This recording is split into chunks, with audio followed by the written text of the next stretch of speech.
I will proceed from where he left. He said that basically our idea of India, the notion of India, the civilization, its culture, its religion, is a concept that is denied to the modern Indians. The modern Indians are oblivious of what India is or was or what it is going to be. See, India was a lost civilization. It was an idea which was forgotten by the world. Though it was the only civilization which had comprehended the world and laid down an agenda as to how the diversity of the world can coexist and still find unity at various levels, whether at religious level, philosophic level, economic level, and India had been a pathfinder to the world.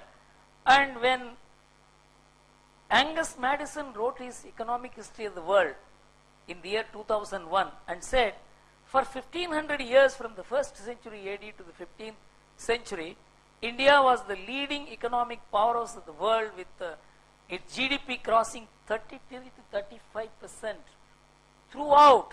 And in the 16th century, India lost out to China and again regained it in 17th century. That means for 1700 years, India was the #1 nation in the world virtually except for 1 century. And it shook the world. In fact, many people didn't believe Angus Madison that a country could lead so consistently and so powerfully and yet not dominate the world. The most important thing is you have the power and still don't use that power to dominate the world.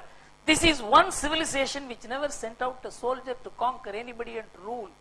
And who said this? It is not Swami Vivekananda who said this on 9/11/1993.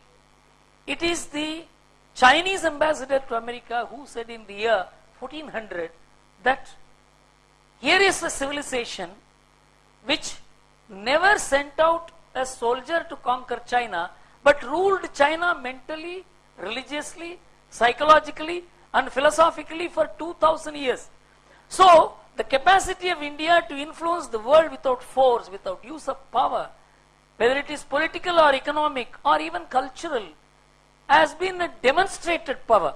For example, when Buddhism went to China, it is not that some evangelists went from here and turned China into a Buddhist country. China sent its people, its scholars, Huan Song. They came to India to learn about Buddhism and then took Buddhism there. India never sent out even evangelists. So you must understand there is something fundamentally different from this country, because as Lord Krishna says, you don't go and preach religion. Somebody is interested in religion, he will come and learn. So you only create interest in people for knowledge, and the kind of knowledge that they want, they will come and seek. It is the seeker of the knowledge who is entitled to gain knowledge, and you don't impose knowledge, you don't impose religion, you don't impose gods, you don't convert anybody, and it is anathema. If anything has brought about enormous amount of distress in this world, it is the concept that my God is superior to your God. If I say this, I am speaking as a Hindu, but the person who said this was not a philosopher, he was not a religious leader, he was a professor, a layman, John Pierre Layman, who is the IMD professor, who was the head of who was the advisor to the WTO when Panish Pakdi was the head of the WTO. He said the biggest distress that has taken over this world, which is more manifest today than ever was the monotheistic religions, which believed that my God is superior to all other gods, and that has become the cause of the clash of religions in the past and civilizations today. And he said only a religion which develops the capacity of the people to worship many gods, and you must be able to accept many gods. Mr. Rahul said we could accept an Ayyappa and a Vappa at the same time.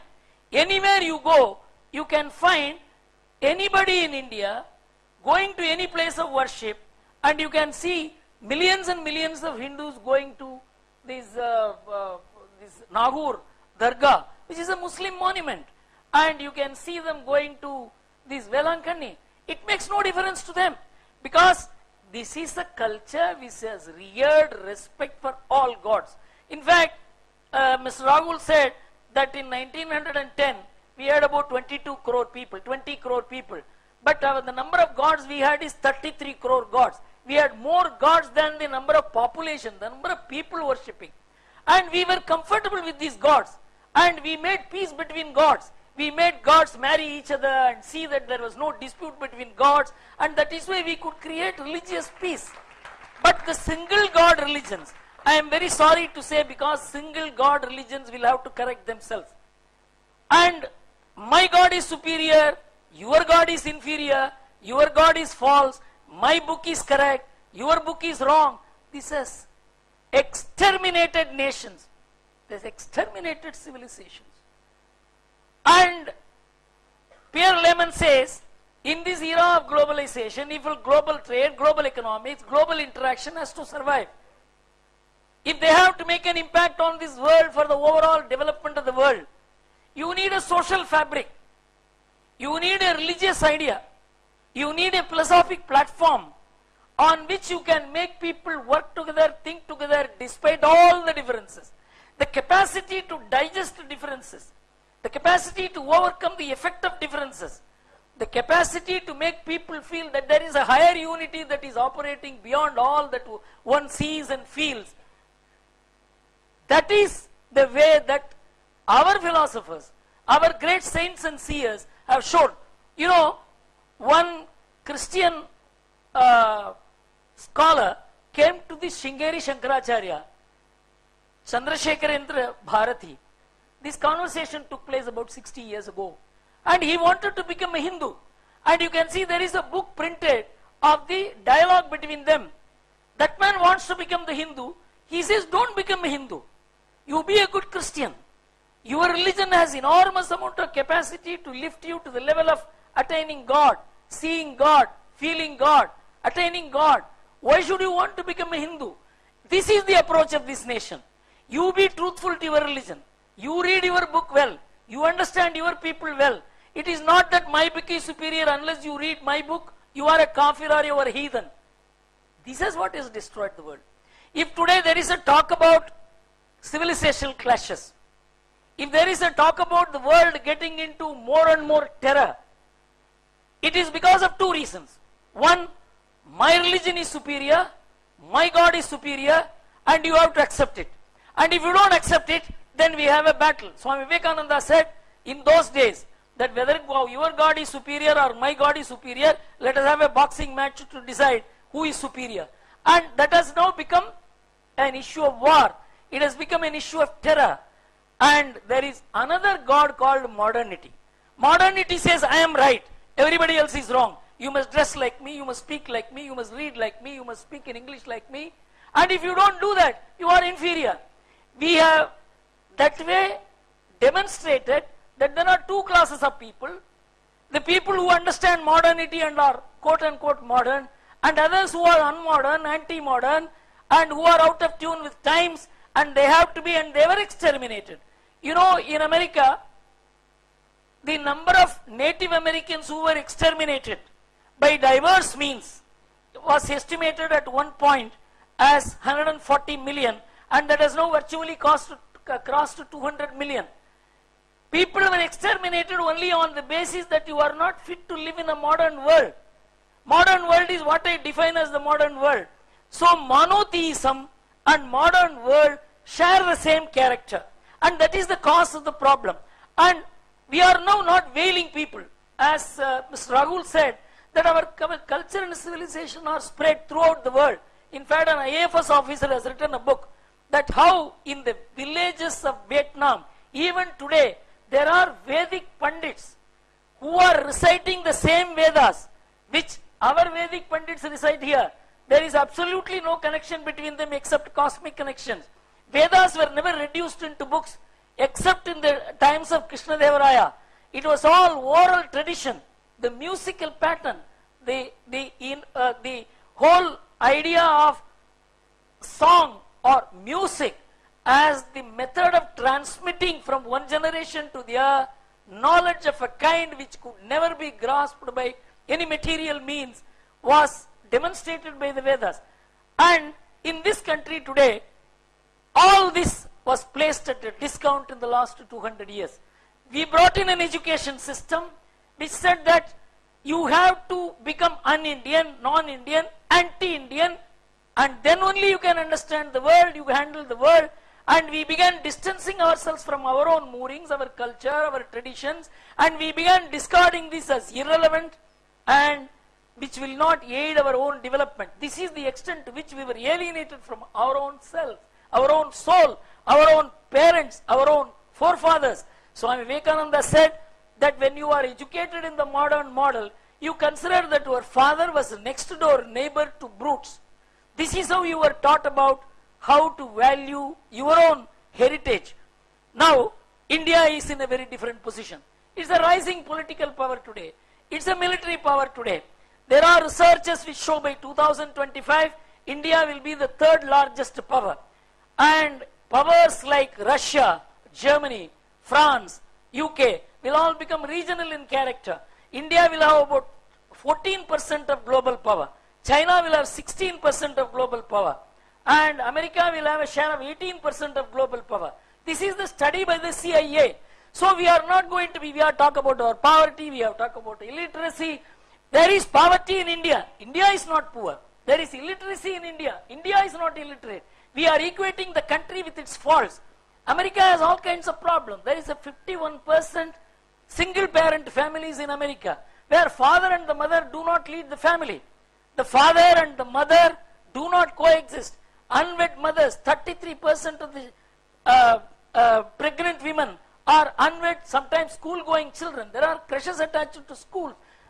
Problems and problems, but America is not branded as problems. America brands itself as a technologically advanced country, educationally advanced country.